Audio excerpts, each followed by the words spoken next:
The heart generates pressure gradients that drive blood flow through the vascular system.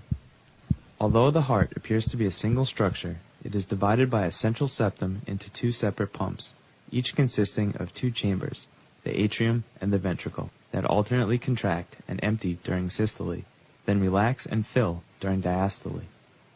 The timing of the electrical and mechanical events in these chambers must be precisely controlled to ensure efficient cardiac function.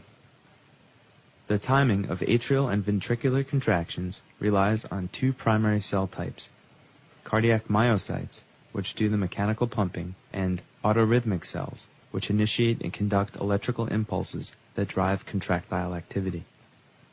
Autorhythmic cells cyclically depolarize on their own, then fire an action potential each time they reach threshold, a process known as pacemaker activity. This activity originates from primary pacemaker cells in the sinoatrial or SA node in the upper right atrial wall. The pacemaker potentials swiftly move through the interatrial pathway to the left atrium and spread throughout the atrial myocardium via gap junctions. As a result, both atria depolarize and contract as a single unit. The impulses generated by the SA node also rapidly spread through the internodal pathway to the atrioventricular or AV node at the base of the right atrium. The AV node is the only point of electrical contact between the atria and ventricles. Here, the impulse is briefly slow, allowing the atria to contract and empty their contents into the ventricle before ventricular depolarization and contraction occur. The impulse travels quickly through the bundle of His within the interventricular septum. The bundle branches into smaller Purkinje fibers that radiate throughout the ventricular myocardium. Action potentials travel quickly through the Purkinje fibers, then spread to the surrounding ventricular myocytes via gap junctions. Depolarization triggers contraction. Repolarization triggers relaxation.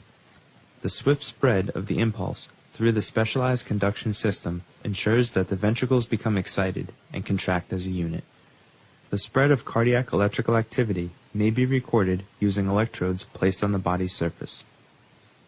The recording, called the electrocardiogram, or ECG, has several distinct components. The P wave corresponds to atrial depolarization. The QRS complex appears with ventricular depolarization.